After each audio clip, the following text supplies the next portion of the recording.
Meet Oscar, a multi-millionaire sneaker reseller who has sold over $100 million worth of shoes over the past few years. And our goal is within the next 2 to 3 years to get to over $100 million every year. And now he owns a sneaker trading platform that might change reselling forever. Somebody could build a sneaker portfolio with hundreds of pairs, never even see the items, and never have to do any work. Despite the horrific decline in retail and the terrible economy in the US, he still manages to wholesale thousands of sneakers to hundreds of sneaker stores every single day. We're turning over this warehouse 2 to 3 times every month. And today, I want to find out the secret behind his success. What's up, Oscar? What's up? Oscar, I thought you sold shoes. Where are we?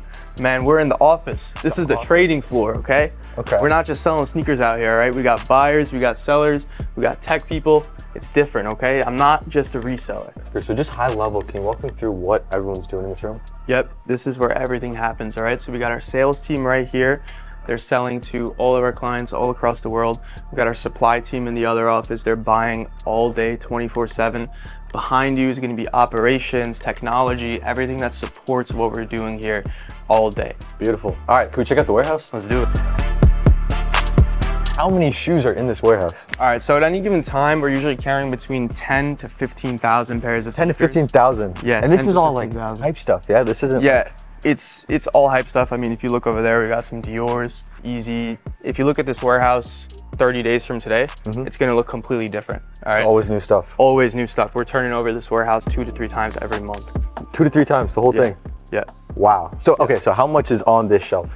Oh man, this is the heat rack. This is the heat rack. If I had to estimate, maybe like $250,000. $250,000, just in Yeah, this one shelf? yeah, wholesale value. Like if this was in a sneaker store, it'd probably be like 400 or 500K. And then you still have all this stuff. Exactly. So if you don't mind me asking, how much do you think everything's worth in here? I don't know, man. A good amount. You could do the math. Yeah, we'll do the math. We'll do the math.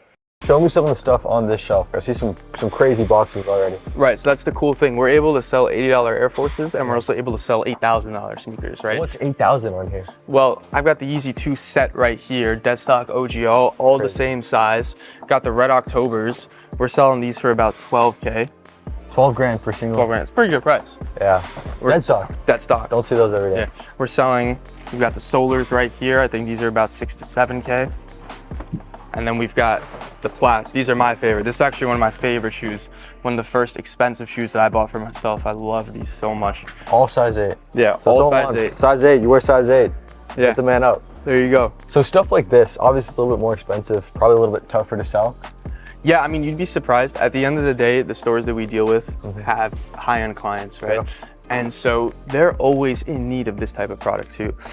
Travis Scott sneakers, I mean, these are the OG Mochas. They're about $2 grand each. They sell like hotcakes. Like we could sell more pairs of these than we could sell white Air Forces. That's crazy to me. And so how quickly does stuff like this turn over? Is it insane? Most of this stuff turns over at the same rate. I will say we've had this Yeezy 2 set for about a month or two, which I'm not so happy about. Okay. So we're selling it for 25. Okay, so hit if the you want to man up. buy it, I'll give you a personal discount if you want to take these off. Hit the man up. And so margins on these, are they a little Margins are about similar. Sometimes you can make more, Okay. right? Because sometimes you find a good opportunity.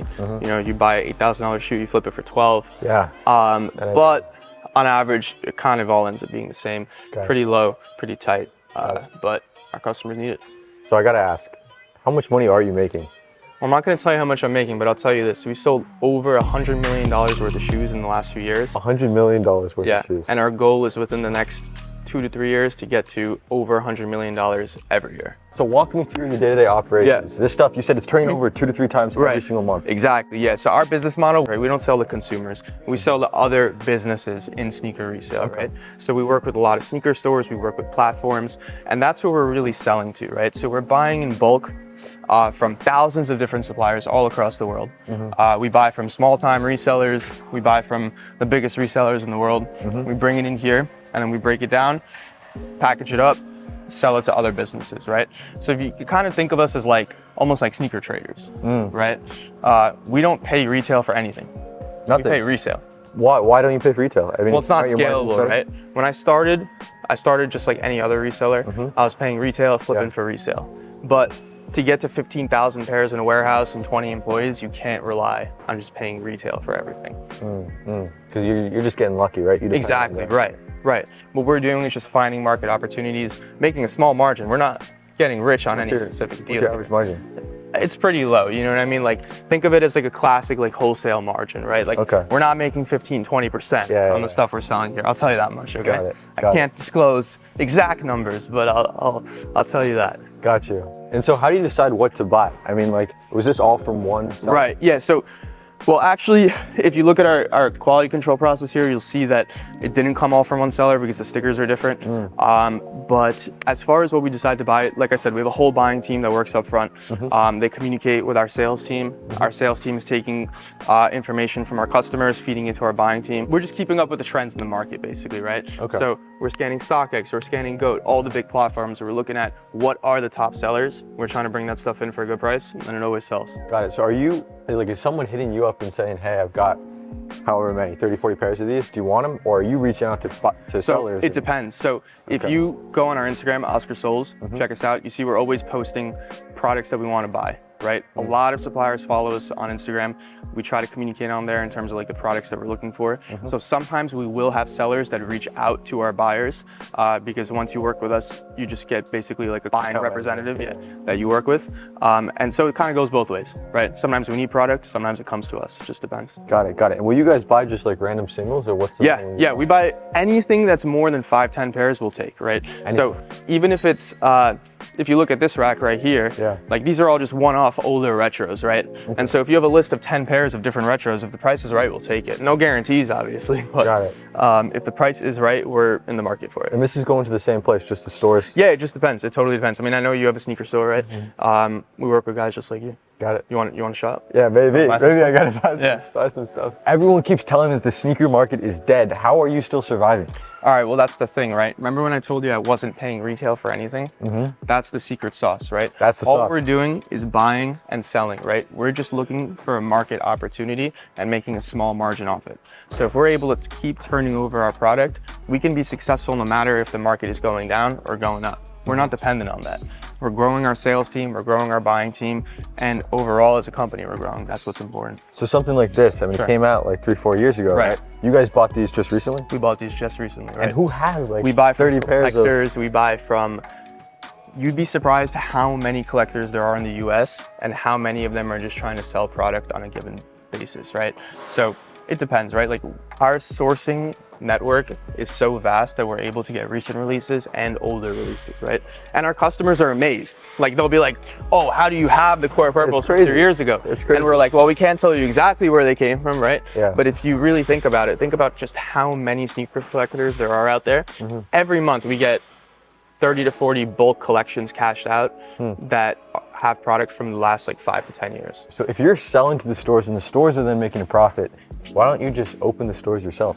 Right. Well, for me, I always wanted to stick to wholesale because I felt like it was a niche that nobody was targeting, right? There's a lot of people that I know that came up in reselling that opened stores and are doing really well, but there's not that many wholesalers out there. And I always value as a business owner turnover and low overhead, right? And the thing about a store is it's great, but the overhead is high and the turnover is low.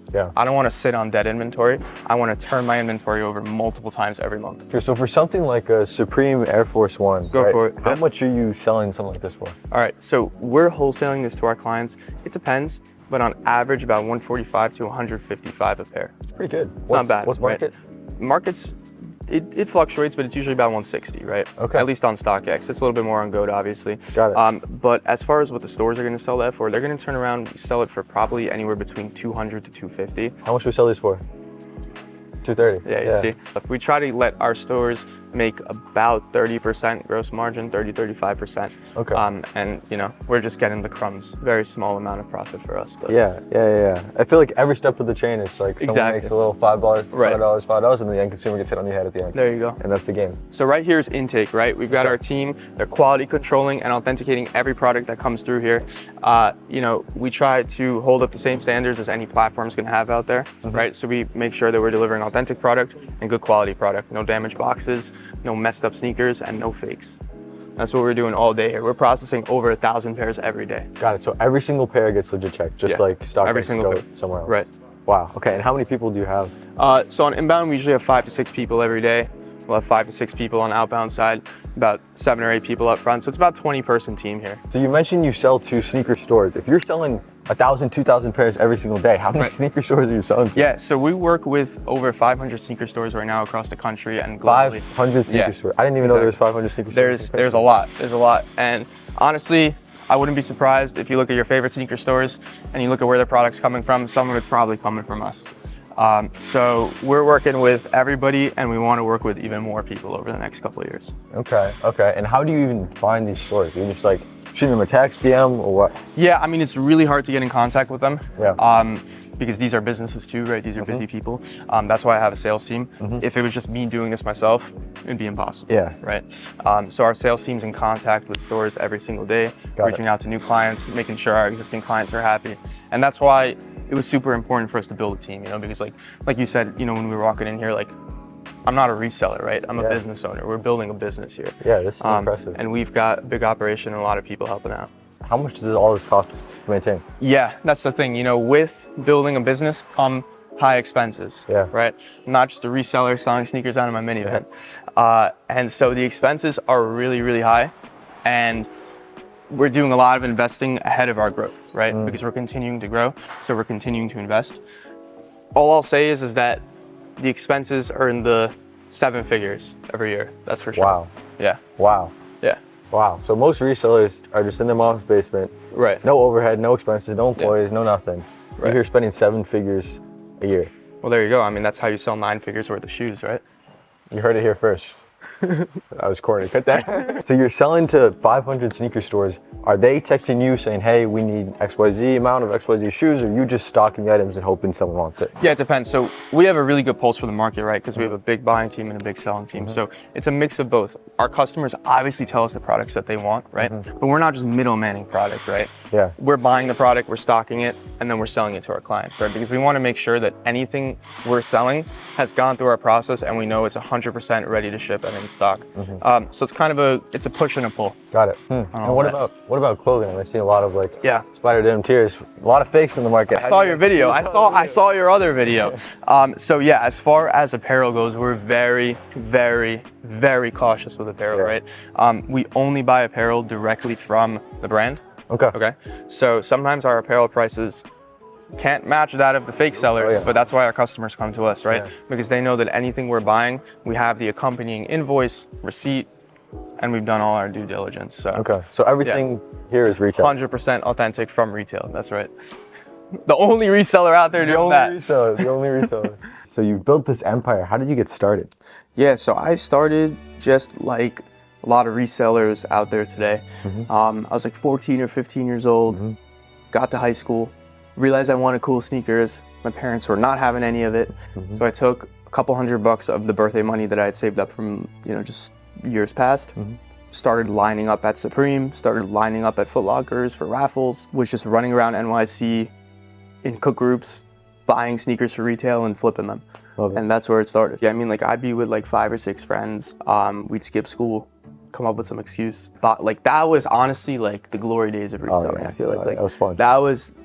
There's nothing that could compare to that in my opinion. Like that was the most fun that I had as a kid growing up. Like literally lining up outside the Supreme store with like 40-year-old men, people screaming at each other, fights breaking out.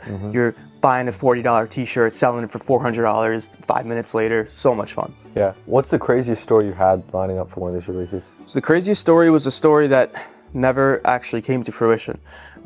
Supreme LV drop 2018, 2017, I think. A bunch of friends and I realized that they were going to be dropping it at the Soho store. So we line up. We were sitting outside the store for about 5 days. 5 days. Camped out. Camping. Yep. We were getting like crapped on by birds. It was raining, pouring, weather. Skipping school the whole week. No, it was actually over summer break. Okay. It was over summer break. So it's like 100 degrees outside. It's crazy, right? But we were the second people in line. Okay, so we're literally sitting there like counting our money. We're like, okay, we're gonna buy the LV hoodie, buy it for $2,000, sell it for $10,000. We had like pre-orders set up. We were gonna be making like, each of us was supposed to make like 50 grand. And then the day of the drop, we wake up, we see all these videos of like people rioting at like the Miami store and the I think it was like Beverly Hills. And all of a sudden, this bouncer comes out of the store and he's just like, yo, the drop's done. It's not happening, it's canceled. It's brutal. And I swear, the line at that point was like 500 people deep. Oh my God. Everybody freaked out. It was crazy. I thought there was gonna be another riot, but So you waited 5 days just for the drop to get canceled. yeah. That's nuts. So when did your business really take off? Right. I think that's a great question. Like, I think like a lot of people in reselling, my business took off during the pandemic. I had a lot of time on my hands, and I basically told myself, hey, I'm gonna put in 18 hours a day and I'm gonna figure this shit out. Yeah. I would literally wake up, at least for a span of like a year of my life, I would wake up at 8 a.m., I'd get in my minivan, I'd drive all around the tri-state area, pick up sneakers from dozens of different suppliers, get back to the warehouse at around 9, 10 p.m., unload the minivan myself, then FaceTime customers from like midnight to 2, 3 a.m., and then do it all again the next day and ship out the orders before I went to drive around Jersey again. That like the whole. I would like probably about a year of my life, that's what I was doing. That's nuts. And that's when it went from, 50 grand in my bank account to a lot more. Yeah. The next big thing that I focused on was thinking about, okay, how can we replicate this and how can other people start helping with the process, right? So instead of me driving around, instead of me packing up sneakers, right? Let's get rid of all the physical, like logistical burdens. Let's hire a team. Then once we fix that, I thought to myself, okay, can somebody else be actually buying and selling this product? And that's when we built out our sales side and our supply side. So I mean, everyone sees like you're pretty hands off now, right? You're not actually buying and selling the shoes, but they don't see the 18-hour days for a whole year that it took to get there. Is that a step you think you can skip, or you have to go through that in order to get to where you are now? I think it really depends. I think that when you're building a business that's so hands-on, like a reselling business, you have to do everything from scratch. You have to do it yourself because you have to know the ins and outs so well that you can then delegate those responsibilities, right? Can't teach what you don't know. Exactly. Yeah. So I think it was a necessity, and I loved it. Honestly, I think back on that time, like those are some of my favorite like times in my life. Like just on the road in my minivan, listening to music, sneakers hitting me over the head as I'm turning the street. Like it's a great time. It was a great time. Can't see out the back window. Exactly. Yeah. Yep. I'm with you. I see a lot of resellers they'll like freak out about like one shoe missing in package or missing package, whatever. What's your advice to someone who's reselling and they maybe took a loss? How should they go about it? I mean, look, I think that you always need to learn from your mistakes, right? And the big thing is not to harp on your mistakes and just complain about them, but to identify ways that you can fix them, right? Like fix your processes. A lot of the times I think resellers will get annoyed when they make mistakes that are extremely avoidable, but then they just keep making the same mistake. So it's all about fixing your process and iterating on top of, the way that you're working to be able to not let that happen again. So what's the future of Oscar Soles? Right.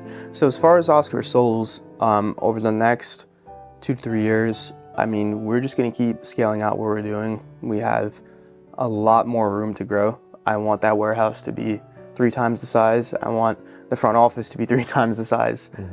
We're going to keep building our team, and we're working on, at Oscar Soles, putting together a lot of cool kind of tech initiatives for our suppliers and for our buyers, to really make it feel a lot more like a platform than a wholesale distribution business over there. So if you fast forward to 3 years from today, Oscar Soles might be a app that you're going to sell your sneakers on in bulk, and there might be another app if you're a customer of ours to buy your sneakers from us. So you've talked about how you went from 0 to 10 mil, and 10 mil to 100 mil, and now you've got the software thing you're talking about. Why do you believe so much in this market?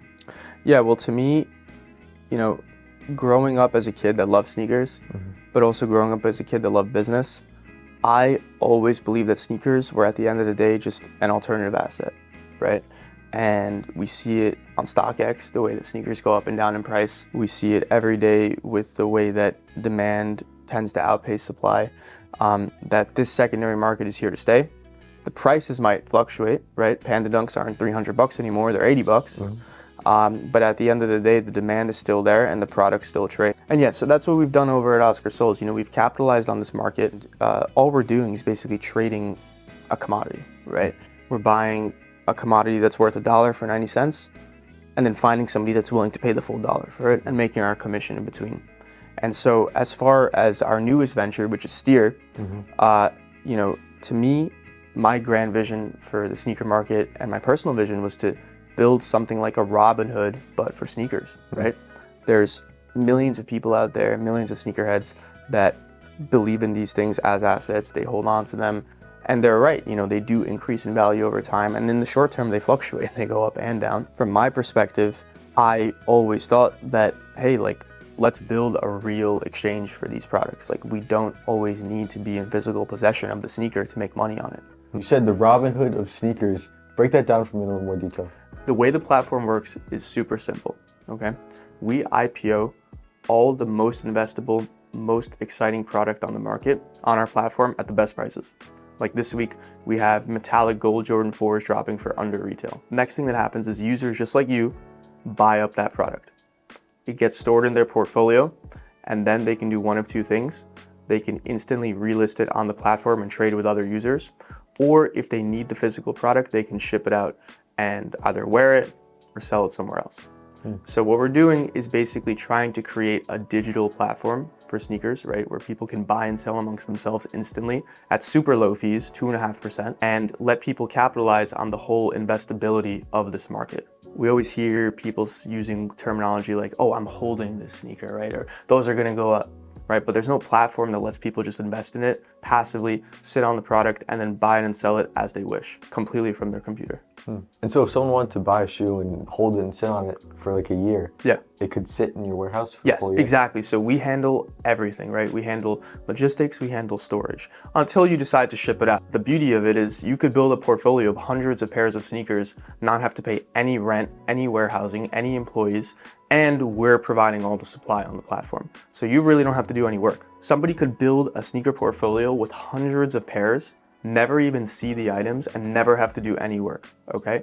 They don't have to do any logistics, they don't have to pay for any storage, they don't have to pay for any employees. All they get to do is sit on their computer and buy and sell. They don't have to do, I mean, the worst part about sneakers is like, it's like hundreds and hundreds of physical Right. boxes. None of that. Right, exactly. And the beauty of it too is depending on who you are as a reseller, you can use the platform in different ways, right? Let's say you're a consigner, right? You can buy up Panda Dunks right now on our platform for, I think, like 75 bucks. Okay, or 80 bucks.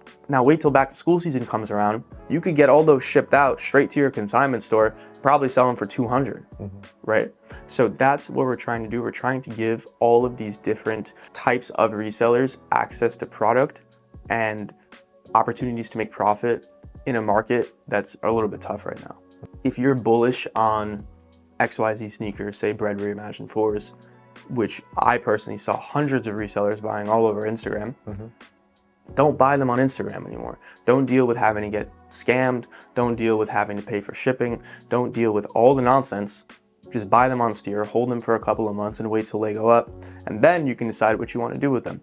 At that point, the market value on Steer probably went up too. So you could just sell it back on the platform or you could ship them out. Consigners, investors, quick flippers, right?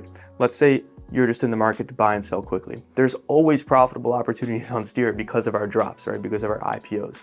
You can get into the market, you can buy at the IPO, and then you can go right into the marketplace and usually flip it within a couple of minutes because there's more demand than supply. How can someone buying on Steer trust that the shoes are 100% legit? Right, well listen, we've built a business over at Oscar Souls that's, again, sold over $100 million of sneakers, sold on the biggest platforms and to the biggest stores across the country. And if they trust us, then consumers can trust us, right? Because they're selling to the end consumer. We authenticate every single pair that gets on the platform, obviously. And on top of that, we have a double authentication process. What does that mean? We authenticate on the way in and on the way out. Wow, really? Right, because remember, Steer is a storage first platform, right? So we authenticate all the product that gets on Steer. And then if a user ever wants to ship the product out, we re-authenticate. It's pretty good. That's pretty good. Can I try this out? Yeah, you can. Are you on the wait list? No, not yet. Okay, so sign up for the wait list. I'll automatically approve you. We do have a pretty long wait list. But now that I am thinking about it, if it's cool with you, I could get everybody that's watching this access into Steer with a custom link that we could drop into your bio. Yeah? And then on top of that, maybe we could just give away a bunch of free money together. Free money. Yeah, just drop money into people's accounts. Let's do it. Like 50 bucks here or 100 bucks there. The goal here is to introduce classic financial and stock instruments, but into the sneaker market, right? Because again, the belief here is that sneakers are an alternative asset. They should be traded the same way that you trade a stock. So things like shorting, things like leverage, things like options, that's where we want to get to. On top of that, we really believe that all alternative assets can be treated the same way as sneakers, right? So we want to become, honestly, like the alternative asset version of Robinhood.